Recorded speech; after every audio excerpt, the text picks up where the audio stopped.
Today we're diving into the true power scaling of One Piece to determine the strength of some of our favorite characters. Together we will unravel the secrets behind the attack potency, speed, durability, and more.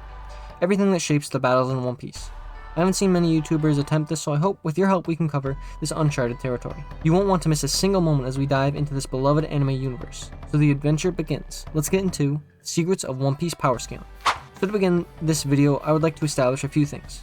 Anything based on the anime instead of the manga just isn't valid in this discussion. The anime changes or fills in information we aren't given in the source material, thus it may differ greatly, creating inconsistencies. On top of this, we will be more so feat-oriented for the sake of this video, but we will also mention any relevant statements or arguments. We will be discussing each attribute in the order I initially mentioned. Now let's begin with attack potency. In One Piece, the most significant feats I could find include the following: Enel/Eneru's Raigo, which was intended to destroy all of the Sky Island, Whitebeard's usage of the Gura Gura no Mi during Marineford, the entirety of Punk Hazard, Don Shinjao splitting an ice continent with his head, Elizabello's King Punch said to be able to take out a Yonko, Zoro splitting Pika in half, Kaido's Boro Breath blasting the tip of a mountain off, and most recently, Garp's Galaxy Impact. If I missed any major feats, mention it in the comments below, and I will go over what I know. There's quite a few, so I will try to be brief.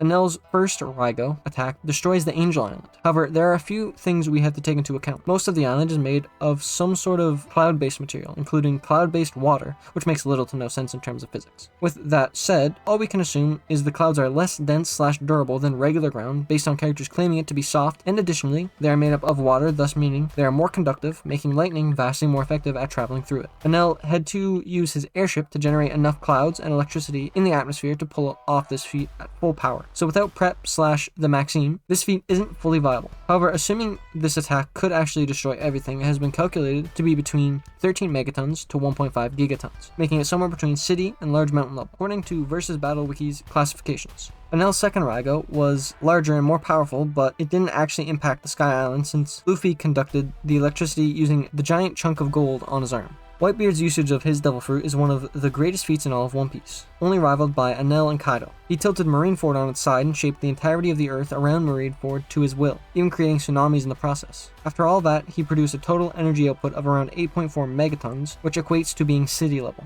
The only problem with this feat is it's produced over an extended period of time, using Whitebeard's Devil Fruit powers, not in a single attack. But I'm certain no Prime Whitebeard could casually reproduce feats on that level in single strikes. Additionally, Whitebeard splits all of Marineford. The person who calculated this feat, for some reason, assumed vaporization, which isn't consistent with what is shown or said for the feat. But assuming Whitebeard really vaporized a huge canyon out of Marineford instead of splitting it, that would put this feat at 64 megatons or mountain level. As for what Aokiji and Akainu did to Punk Hazard, there are a few caveats. Firstly, it was two of them, so you have to split or halve the feat between the two of them. Secondly, this feat was produced over the course of 10 days of fighting between the two. But at the very least, we can look at the crater/lake in the middle of the island made from their clash. Assuming it was a single attack, we can see admirals together output a total of 8.4 megatons, which splits to 4.2 megatons, making each admiral around small city level. An argument can be made that Aokiji did more than half since his powers are countered by Akainu's, but there's no way to know how much, and overall it's still negligible. Next up, we have Don Shinjao splitting the ice continent.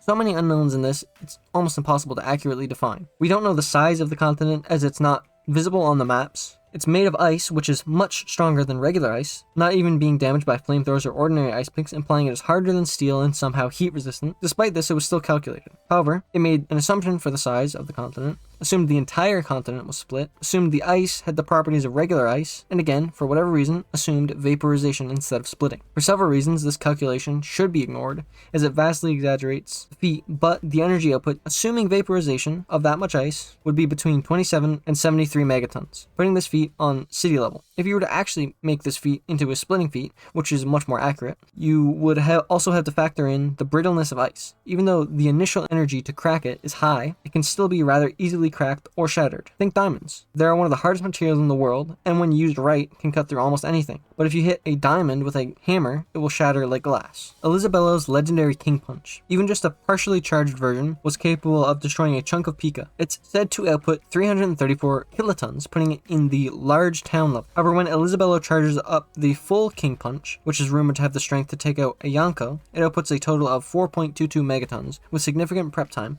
putting him in the small city level. Higa getting getting split by Minority Hunter Zoro is another popular feat often mentioned in discussions. This feat is very straightforward. Splitting Pika in half based on his size and stone body requires a total output of about 2.78 megatons, putting Zoro's feat at small city level. He actually outperforms Luffy's attack in the rest of Dressrosa, which I won't be mentioning here.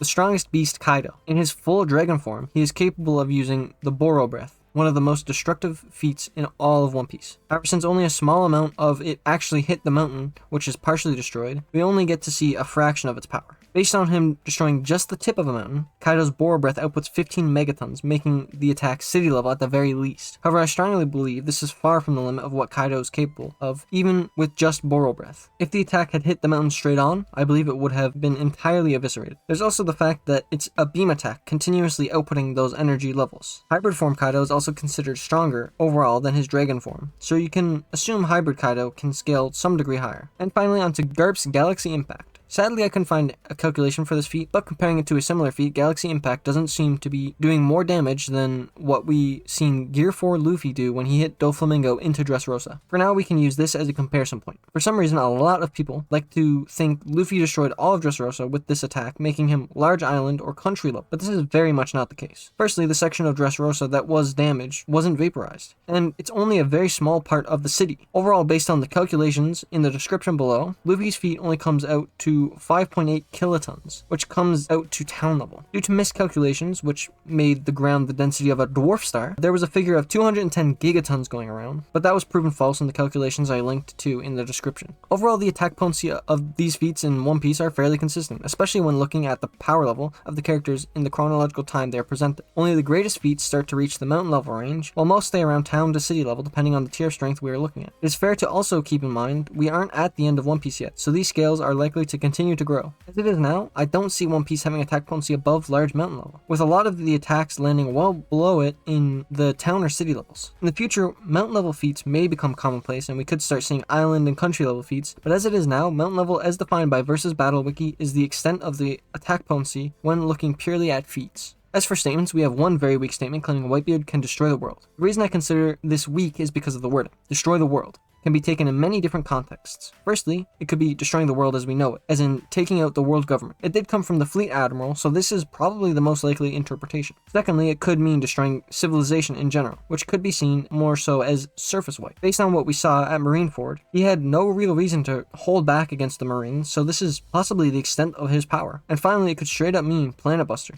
But based on the context and the specifics of his Devil Fruit, I think this is the least likely interpretation. On top of that, the usage of his Devil Fruit seems to do more damage over time rather than in single attacks, which means this might not be a combat viable feat. This statement is often paired with the argument that the Yonko were all relative to each other, thus all scale to planetary. But tell me, do you really think someone like Whitebeard or Kaido could even dream of defeating Buggy the Emperor? Realistically, we have both feats and statements that contradict this one argument, so it shouldn't be seriously used anyway. And since the initial statement can also be downscaled because of their weak wording and context, it wouldn't matter if they were equal. Now on to the speed portion of the video. The best major feats I could think of are the following. The crew dodging Kuma's air palm, Luffy dodging the Pacifista lasers, Enel with his Devil Fruit, Kizaru and his Devil Fruit, characters reacting to Kizaru, Kaido's attacks that blitzed Luffy, and some others. There are a lot I skipped because they just don't scale even to sub-relativistic speeds, and again, if there are any major feats I forgot or missed, please leave a comment below. I would also like to establish, due to Haki as well as possibility for aim dodging, a lot of these may be inconsistent and faster than they should be. So I will start with dodging the air palm attacks from Kuma using Zoro. Kuma stated to the Straw Hat crew that his air palm attack repelled air at the speed of light. Assuming that they travel light speed the entire time, Zoro's dodges have Zoro moving around speeds of Mach 35,000, or sub-relativistic, being 35,000 times faster than sound.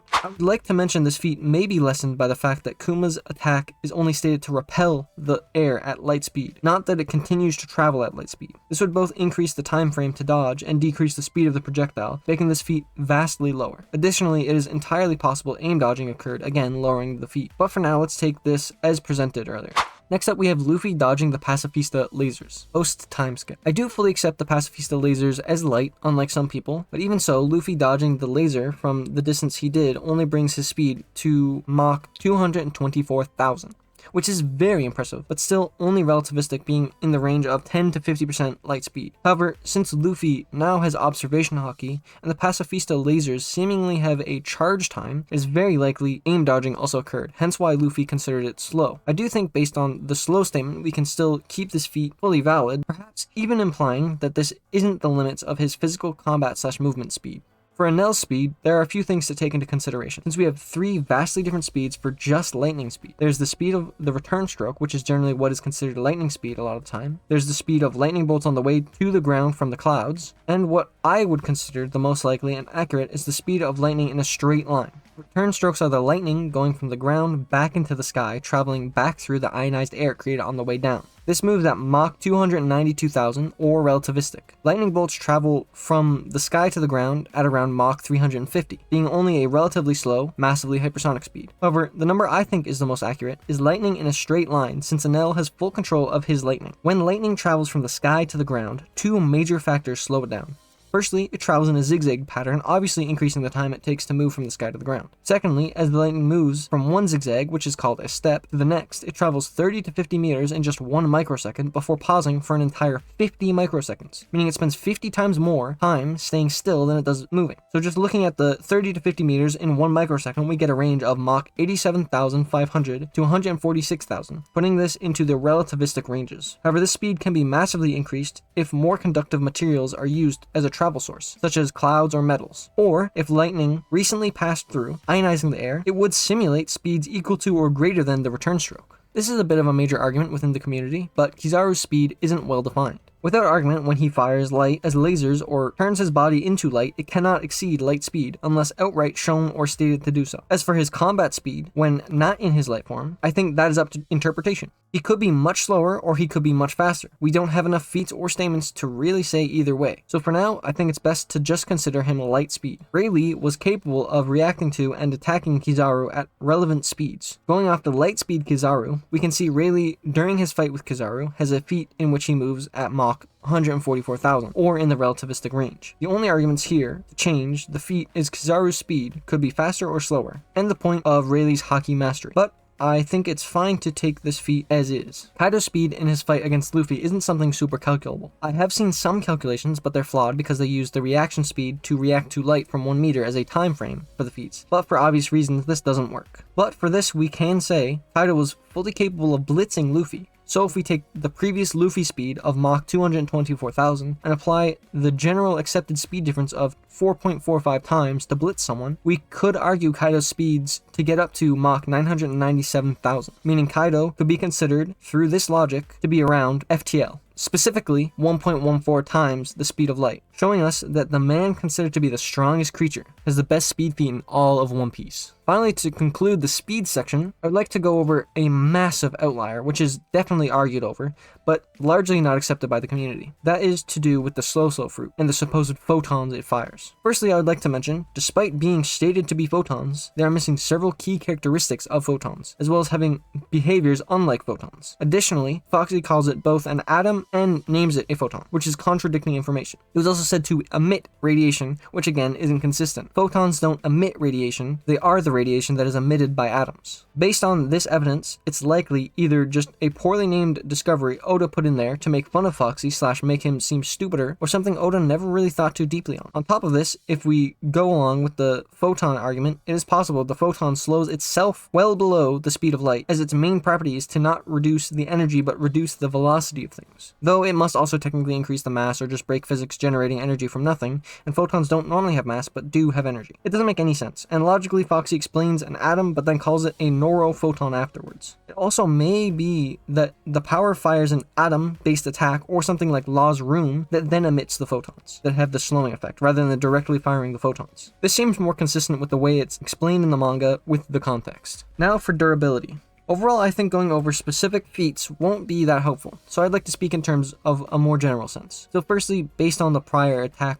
potencies, we can see characters who tank attacks on those levels or higher obviously have durabilities of those levels. So it's not far-fetched to say certain characters can have town level durability, others may have city level, and the strongest may get to mountain level or even large mountain level. Later in the series, it's possible we may even see island or above durabilities. But for now, this is where they land, for the most part. Even feats you think are impressive, like Kaido falling 10,000 meters, only equates to about 13 kilotons of energy, which is on the lower end of the town level durability. Keep in mind, 15 kilotons and 21 kilotons are the yields of the Little Boy and Fat Man nuclear bombs. Now for the durability outlier. Obviously, the outlier here would be when Pell survived an explosion that was supposed to destroy all of Alabasta, said to have a 5-kilometer radius of destruction. Based on other feats of Pell, this is very inconsistent and obviously doesn't make sense, especially when you try to use this to apply it to other characters. On top of this, I want to mention Whitebeard has terrible durability. He was getting hurt by basic guns and swords, but the fact that he kept standing is endurance, not durability. A lot of people like to say he has insane durability, but that's just not the case. He is an absolute beast when it comes to endurance though.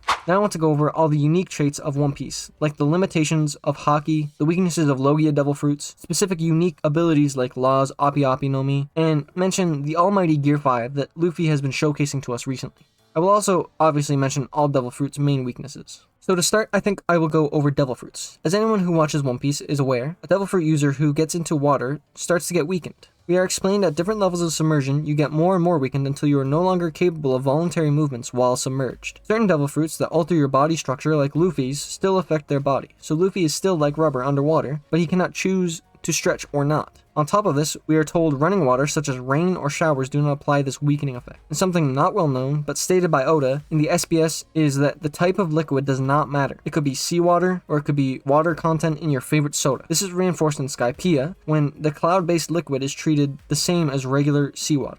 The only requirement is being submerged or partially submerged. On top of this, there is the fact that once you have eaten a devil fruit, eating a second one is supposed to kill the person. The only known exception is Blackbeard, but there are dozens of theories as to why exactly this is the case. Now, I'd like to establish the weaknesses of Logia-type Devil Fruits, in which the user becomes one with a naturally occurring element. I first want to establish something that isn't particularly well talked about. Logias don't turn you into a natural element. They give you the ability to turn yourself into the natural element, as well as create and control that element. We can see, if off guard, there are times where Logias can be hit, but generally, they can turn into their element reflexively to allow attacks to pass through them, leaving them unharmed. Besides the weakness to Haki and Sea Prism Stone, we know Logias have weaknesses to their natural counterparts. A few examples include Enel with his lightning body can still be hit by Luffy thanks to his rubber body. Crocodile, when getting wet, can no longer turn into sand. Ace, when hit by something hotter, such as Akainu's magma, was still damaged, and all Logias follow this trend. However, something people don't often realize is they aren't immune to all damage, as Logias. They are only immune to regular attacks such as swords, punches, guns, cannons, etc. If they're made of some sort of tangible element, such as sand, explosions of a certain level should and will still damage them, because they are made of sand, not intangible.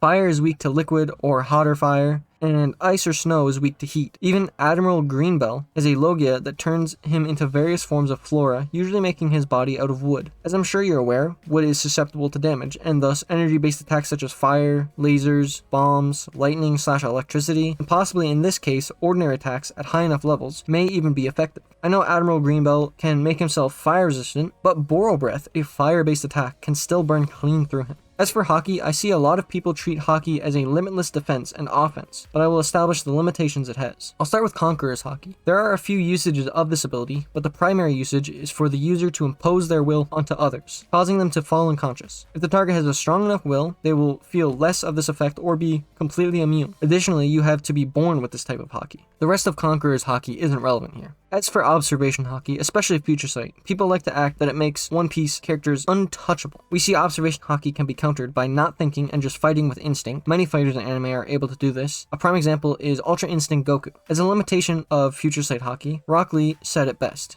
Your eyes may be quick enough to stay one step ahead of me, but if your body cannot keep up, what good does it do you? Just because someone has Future Sight Haki doesn't mean they will still be able to dodge everything. It does, however, mean they can dodge moves they otherwise wouldn't be able to an extent. On top of this, Future Sight Haki requires extreme concentration, which can be broken if you become too emotional or lose focus on your Haki. Finally, we have Armament Haki. This one is a bit more broad than the others. I will start with the defensive usage of armament. A lot of people think armament makes the user nigh undefeatable, but that really isn't the case. While it does increase a character's durability and can counter certain negative effects of Devil Fruits, it isn't limitless. The durability is only on the tiers I indicated prior, and whatever they have showcased. There are clear limits in place that we are shown. Even Virgo, someone who could coat their entire body in armament Haki, could still be cut by Law's Devil Fruit powers. It's not until we meet the Yonko that we see Law's fruit get trumped by the passive Haki of someone. So unless you have the highest degree of Haki, you are susceptible to the powers of Devil Fruits. And for the offensive section of armament Haki, we've already established the attack potency of characters who do actually use Haki, and even stronger and more advanced forms of it to boost their attack power. The main thing I want to go over with the offensive are the advanced forms, Emission and Internal Destruction. Again, when talking about One Piece, a lot of people like to act as if there are no limits on either of these. Emission allows the user to send their Haki a short range away from them when making a strike, transferring the damage, and is implied to be more powerful than the basic armament. The range isn't unlimited or even long. It is shown and described as a short increase in range. And finally, Internal Destruction. While this is the most potent form of armament Haki, it doesn't mean all defenses are useless against you. Despite Luffy using it, Kaido was still able to tank multiple hits which attack the untrained organs inside. Many anime characters deal with internal damage. It's not something that outright wins any fights or completely changes the outcome. It is a powerful tool and can without a doubt assist in winning, but a lot of One Piece fans like to put no limit on this form of Haki. And lastly, for Haki as a whole,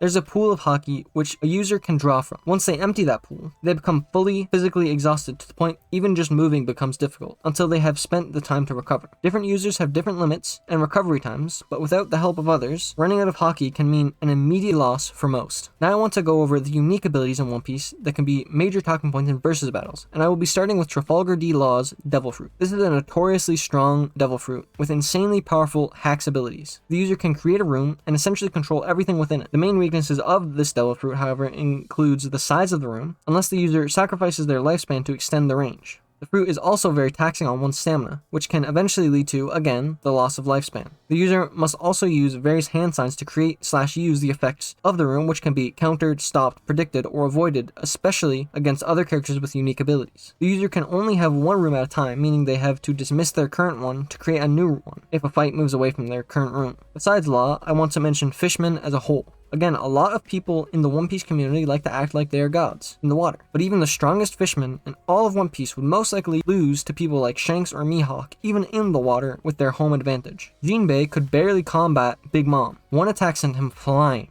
and even with his fishman karate, he only managed to cover her in some water and push her back a bit. Besides Jinbei, I couldn't really guess who the strongest fishman is, but my best guesses would be Cody Jones, who was taken out by Luffy despite being on a massive amount of drugs that enhanced his strength. Even Zoro at the time could fight him before he took the drug. There's also Jack, who works under Kaido, with King and Queen as his superiors. Kyuten Maru, one of the 9 scabbard samurai, was able to fight on a level equal to or greater than Jack, and in the end, Jack was defeated by one of the mink leaders, Inuarashi, in his Sulong form. Or maybe Fisher Tiger, but his strength is unknown. We do know in the past he was able to take out a rear admiral with a single kick, which is impressive, but he died to a marine ambush. And finally, we are at the end of the video. I want to mention the extent of Luffy's Gear 5, but I'm sure you're plenty sick of this video at this point, so I will save that for its own video. Subscribe if you're interested in hearing more about Gear 5 and anime power scaling. In conclusion, One Piece is water bucket level. If you enjoyed the video, don't forget to like, comment, and subscribe with the notification bell for more of Kontetsu Kage's content.